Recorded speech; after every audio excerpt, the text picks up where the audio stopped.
बिस्मिल्लाहिर्रहमानिर्रहीम।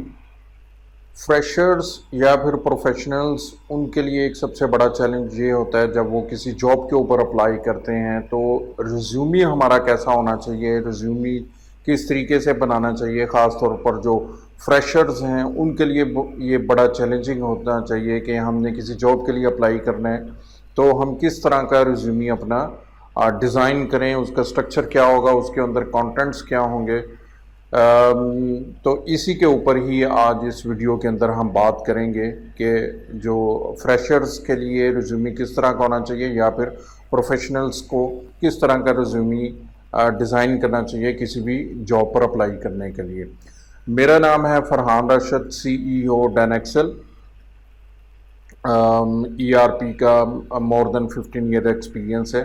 तो चलें आज हम बात करते हैं कि जो हमारा रिज्यूमी है, किसी भी फ्रेशर जो है उसने जब अप्लाई करना है तो उसको क्या करना चाहिए और किसी प्रोफेशनल है उसको रिज्यूमी किस तरह का बनाना चाहिए। देखिए, रिज्यूमी और सीवी जो हैं किस तरीके से बनाना चाहिए उसको आप गूगल करोगे, बेशुमार टूल्स आपके पास आ जाएंगे जो कि आपको सीवी जो है वो बना कर दे देंगे। वहाँ पर वो सैम्पल सीवीज आपको मिल जाएंगे। गूगल करेंगे, नेट के ऊपर बेशुमार हंड्रेड एंड थाउजेंड्स ऑफ आपको फॉर्मेट मिल जाएंगे और आप वहाँ से किसी को भी कॉपी करके रिज्यूमी जो है वो क्विकली तैयार कर सकते हैं।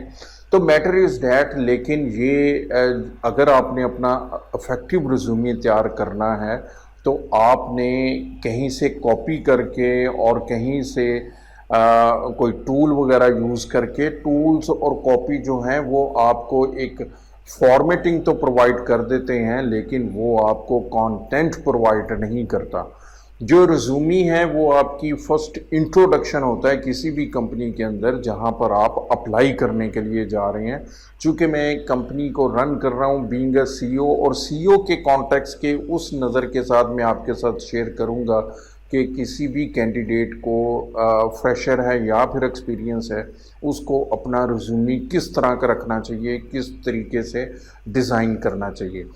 तो ख़ास तौर पर जो फ्रेशर्स हैं, मेरे एक्सपीरियंस के अंदर चीज़ है, फ्रेशर्स को बहुत ज़्यादा मुश्किल पेश आती है। उनके लिए ये महाल होता है जब वो अपनी किसी जॉब के ऊपर अप्लाई करने जा रहे हैं, और इस्पेशली अगर उनके पास पहला जॉब है तो उनको ये बहुत ज़्यादा कंसर्न होता है कि हमारा CV किस तरह का होगा, हम CV कैसे डिज़ाइन करेंगे, और कॉन्फिडेंस नहीं होता। बहुत सारे जो कैंडिडेट्स हैं वो तो जब CV सबमिट करते हैं तो इतनी ज़्यादा उनके अंदर मिस्टेक्स होती हैं। स्पेलिंग मिस्टेक्स के अलावा होता ये है कि किसी को कह दिया, किसी से CV जो है वो डिज़ाइन करवाते हैं या फिर कॉपी पेस्ट करते हैं। तो एक चीज़ जो है वो उसको मेक श्योर करें, जब भी आपने किसी जॉब के ऊपर अप्लाई करना है तो आपने अपना CV जो है वो खुद बनाना है। इवन के मैंने यहाँ तक देखा है कि बहुत से ब्रिलियंट स्टूडेंट्स, एकेडमिक उनका बहुत अच्छा रिकॉर्ड्स है, लेकिन जब वो CV अपना डिज़ाइन करते हैं, रिज्यूमे डिज़ाइन करते हैं, तो या वो किसी को ढूंढ रहे होते हैं, या भाई को, बहन को, या फिर यहाँ तक मैंने देखा है कि लोग जो हैं वो पे करने के बाद CVs जो है वो डिज़ाइन करवा रहे हैं। तो आप अपना CV खुद डिज़ाइन करें, खुद करें। आपने डिग्री हासिल की है, डिग्री होल्डर हैं, तो आप अपना रिज्यूमी खुद लिख सकते हैं। तो नंबर 1 पहला रूल तो ये है कि आपने अपना CV जो है, जब भी किसी पोस्ट के ऊपर आपने अप्लाई करना है तो CV आपने अपना खुद डिज़ाइन करना है। नंबर 2, एक ही आपने अपना रिज्यूमी हर पोस्ट के लिए, हर पोजीशन के लिए एक ही CV आपने सबमिट नहीं करना। आपने अपना CV जो है वो जॉब स्पेसिफिक डिज़ाइन करना है।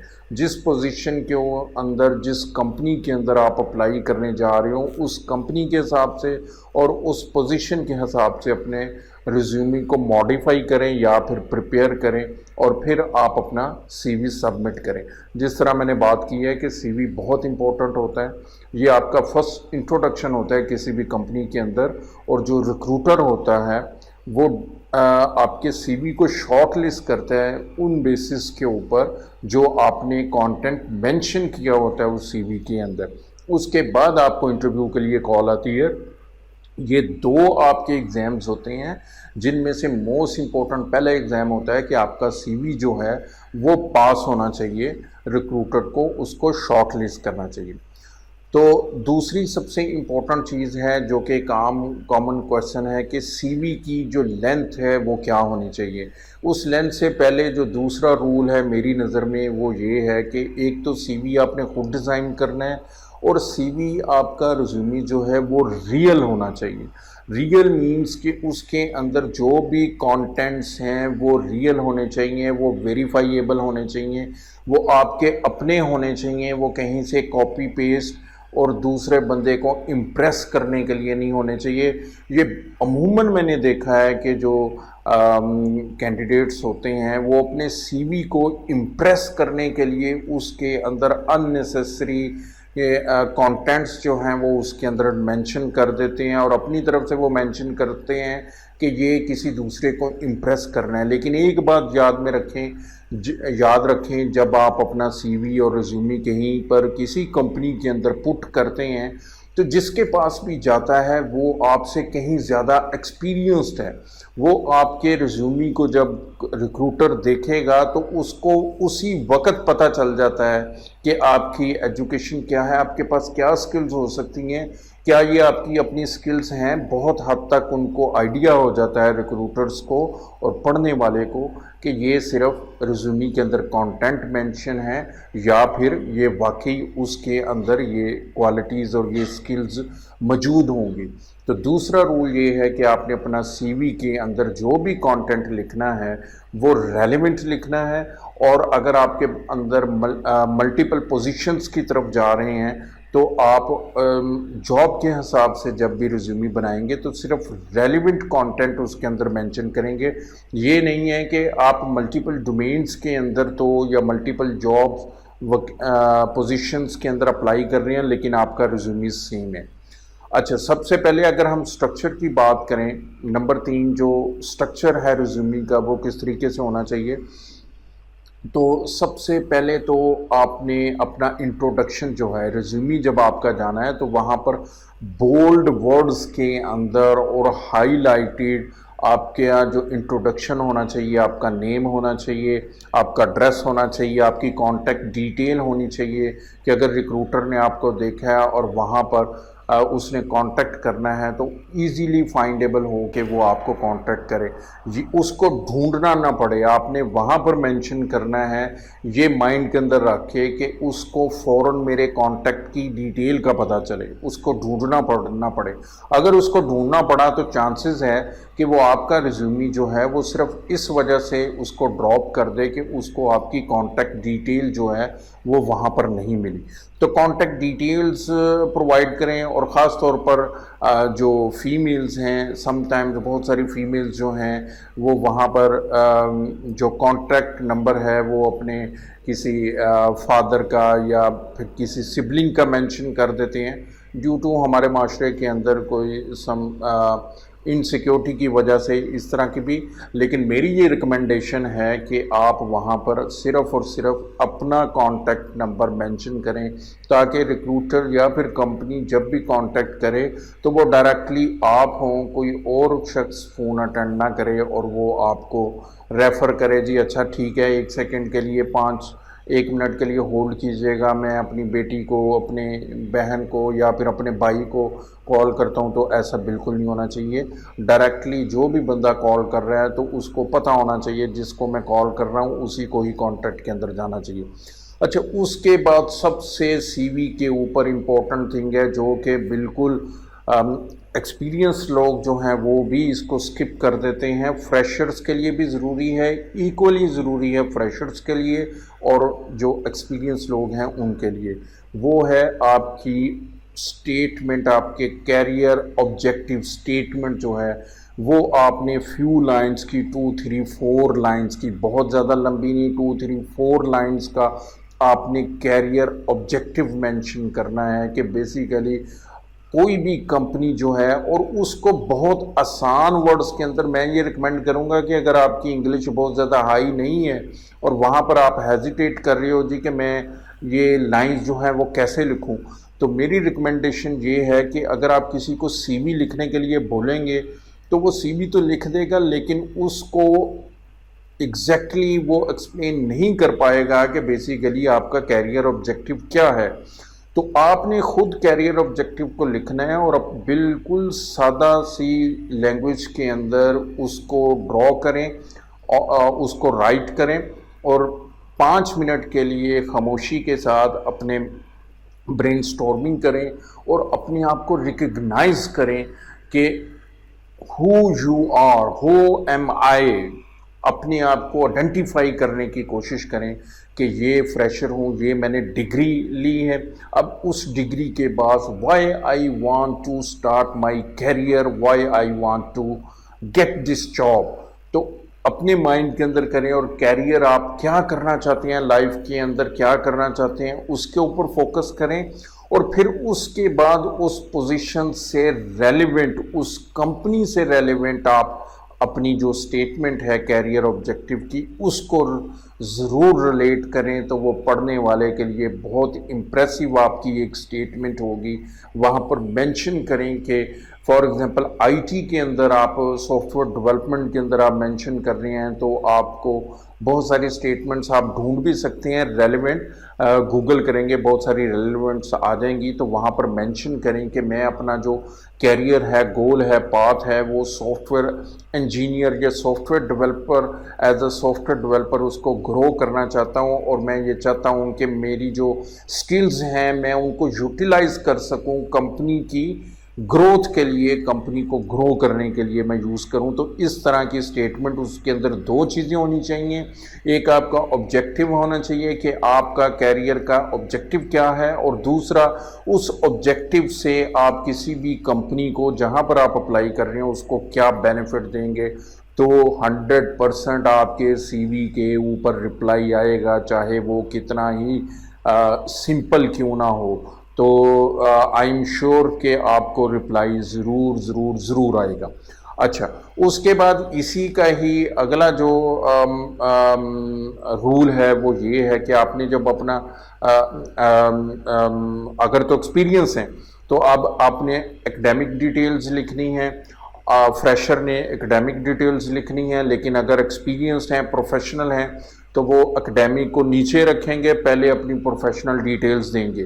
क्योंकि अब एम्प्लॉयर्स जो हैं, रिक्रूटर्स जो हैं, वो ज़्यादा इंटरेस्टेड हैं आपकी जो अचीवमेंट है या फिर आपके रोल्स हैं जहां पर आपने प्रीवियसली काम किया है, उसको स्टडी करने के अंदर वो ज़्यादा, उसको जानने में ज़्यादा इंटरेस्टेड हैं रादर देन आपकी एकेडमिक एजुकेशन और क्वालिफिकेशन वगैरह। वो भी आपने मेंशन करनी है, लेकिन उसको आप नीचे लेके जाएं।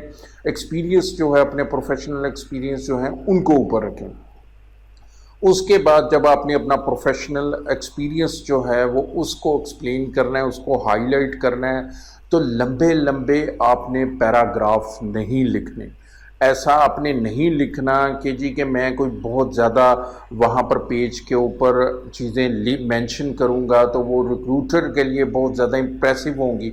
बुलेट्स के अंदर लिखें, बुलेट्स के अंदर, वन लाइनर के अंदर लिखें अपनी सक्सेस, उसको एक सक्सेस स्टोरी के ऊपर लिखें।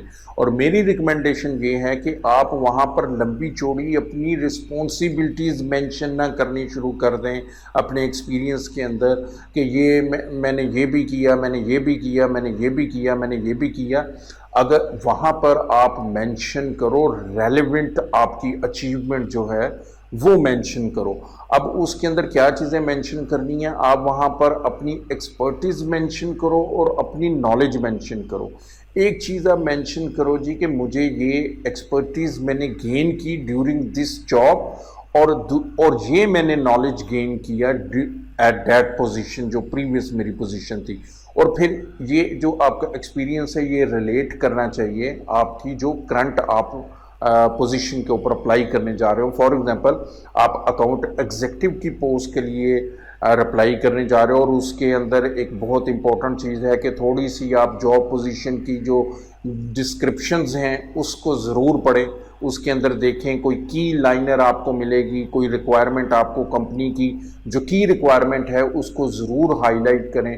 फॉर एग्जांपल अकाउंट से रिलेटेड है तो वहाँ पर अगर मेंशन है कि टैक्सेशन का experience would be a value added और उसको एडवांटेज दिया जाएगा या फिर प्लस होगा, will be a plus point, तो उसको हाईलाइट करें जब आप अपने past previous experience as a account executive जो है मेंशन कर रहे हैं कि मुझे सेल टैक्स या फिर विद होल्डिंग टैक्स का भी एक्सपीरियंस है या फिर मुझे डिटेल नॉलेज है। अगेन फ्रेशर के लिए डिटेल नॉलेज जब आपने लिखनी है तो आप वहाँ पर मेंशन करेंगे अगर आपको नॉलेज है। अगर नॉलेज नहीं है तो वहाँ पर ऐसी लाइन मत लिखें। बेशक आप नॉलेज जो है बेसिक चीज़ें हैं अकाउंटिंग की अगर बात कर रहे हैं तो अगर अकाउंटिंग की बेसिक चीज़ों के बारे में ही आपको पता है तो सिर्फ बेसिक चीज़ें को बारे में लिखें, क्योंकि ड्यूरिंग इंटरव्यू आपके सीवी से ही क्वेश्चन किया जाएगा और वहाँ पर जो लाइन लिखी हुई है वो आपसे पूछी जाएगी।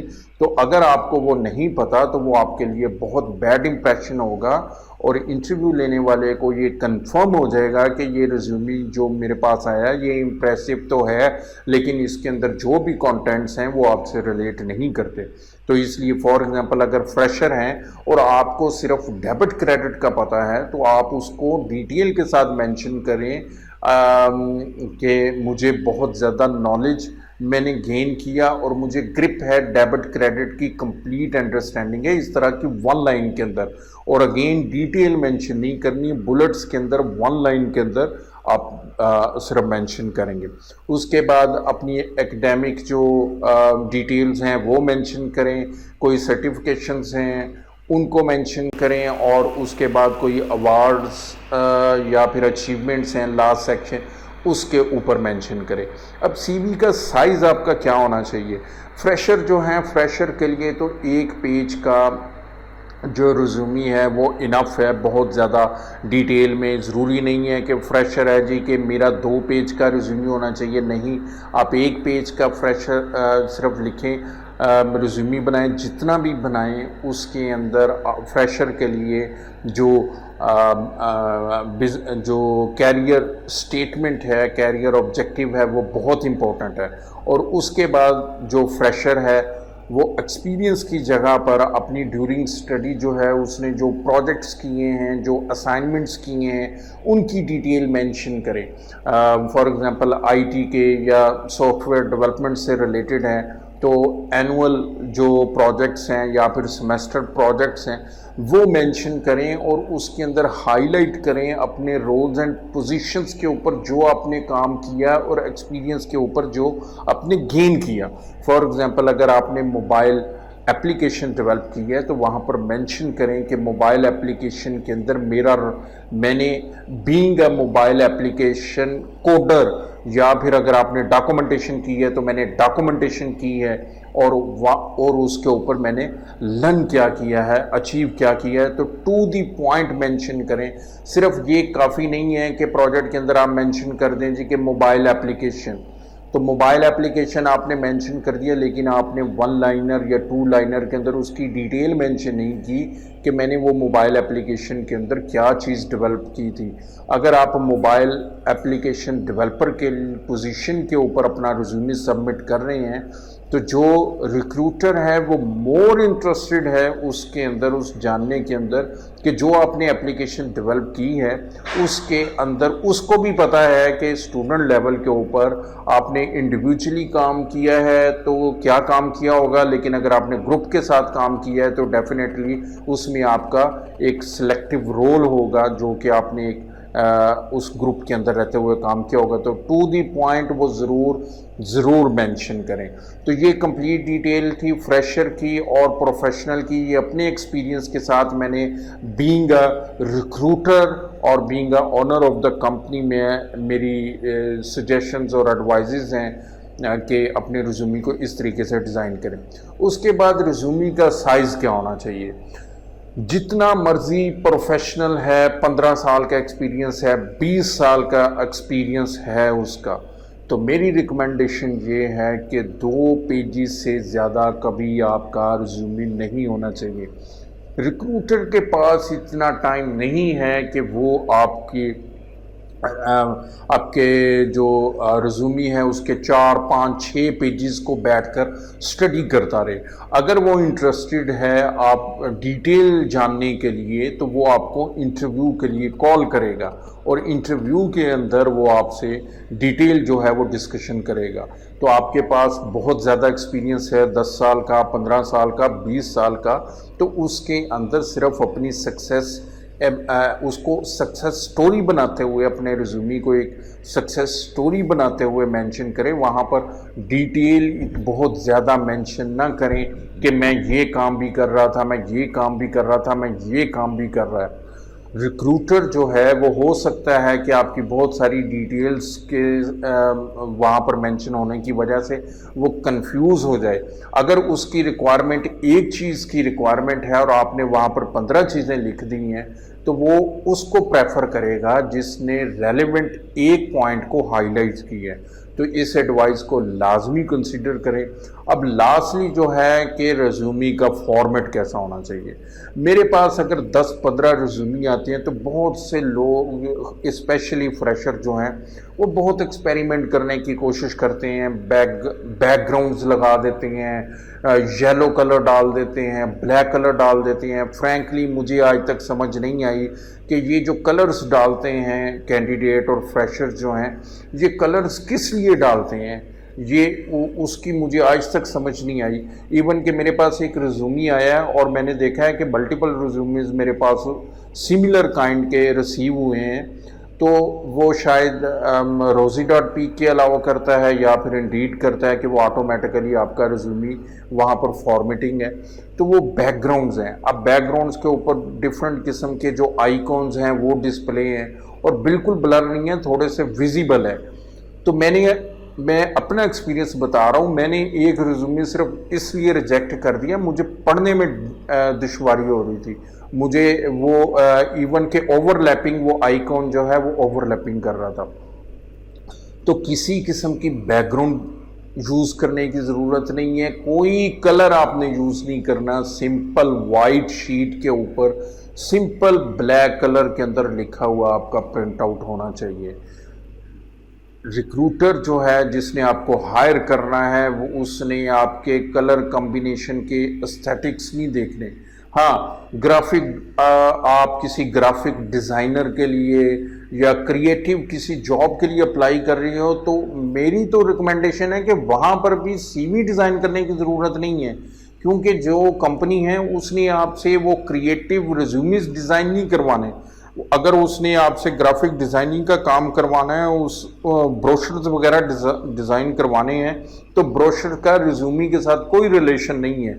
तो जब उसको आप सैंपल दे सकते हो, अगर वो रिक्वायर करता है, तो वो ब्रोशर्स की और वो दें। अपने रिज्यूमी को खाम खा के लिए उसको चैलेंज का सामना ना करने दें कि आप उसके अंदर कलर्स डाल दें। अब वो कलर्स आपको बहुत अपील कर रहे हैं, लेकिन हो सकता है मुझे वो कलर्स अपील ना करें। तो इसलिए कभी अपने रिज्यूमी के अंदर किसी किस्म का बैकग्राउंड यूज़ ना करें, कोई कलर कॉम्बिनेशन यूज़ ना करें। कोई ज़रूरत नहीं है आपको आइकॉन्स यूज़ करने के लिए। आपके जो लिखे हुए कंटेंट हैं वो उसको इम्प्रेस करेंगे। आपका रिज्यूमी की फॉर्मेटिंग और उसके कलर्स जो हैं वो रिक्रूटर को इम्प्रेस नहीं करेंगे। तो बड़ी डिटेल के साथ मैंने ये डिस्कशन की है कि जो कैंडिडेट्स हैं उनको अपना रिज्यूमी किस तरीके से डिज़ाइन करना चाहिए। और लास्टली एक और चीज़ जो है वो मेरे माइंड के अंदर आ गई कि फ़ॉन्ट उसका कैसा होना चाहिए। Don't use any other fonts. जो रेगुलर फ़ॉन्ट्स हैं उनको यूज़ करें। जो एरियल्स है, टहोमा है, एरियल जो डिफ़ॉल्ट कैलिबरी फ़ॉन्ट को यूज़ करें। जो डिफ़ॉल्ट फ़ॉन्ट है उसको यूज़ करें। मैंने देखा है कि बहुत सारे कैंडिडेट्स वहाँ पर बैठकर अजीबोगरीब किस्म के फ़ॉन्ट्स जो हैं वो वर्ड के ऊपर अप्लाई करते हैं। वो अपनी तरफ से शायद ये समझ रहे होते हैं कि बहुत इम्प्रेसिव हम रिज्यूमी बना रहे हैं, लेकिन याद रखें, मैं बार बार रिपीट कर रहा हूँ, आपका रिज्यूमी इम्प्रेसिव उन कंटेंट से होगा जो आपने मेंशन किए हैं। किसी रिक्रूटर को इसके अंदर इंटरेस्ट नहीं है कि आपने फ़ॉन्ट जो है वो कोई स्टाइलिश किस्म का फ़ॉन्ट क्यों यूज़ नहीं किया।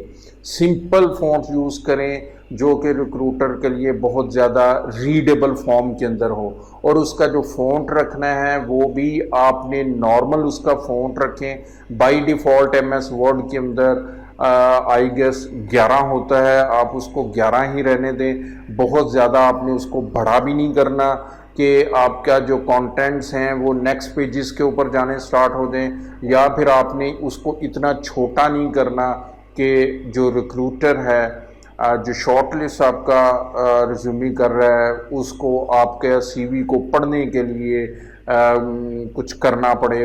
अगर इलेक्ट्रॉनिक है तो उसको उसकी स्केलिंग करने पड़े, उसको जूम इन करना पड़े या फिर जूम आउट करना पड़े। अगर पेपर फॉर्मेट के अंदर है तो उसको बहुत ज़्यादा करीब करने के बाद पढ़ना। आपने रिक्रूटर को किसी इम्तिहान के अंदर नहीं डालना।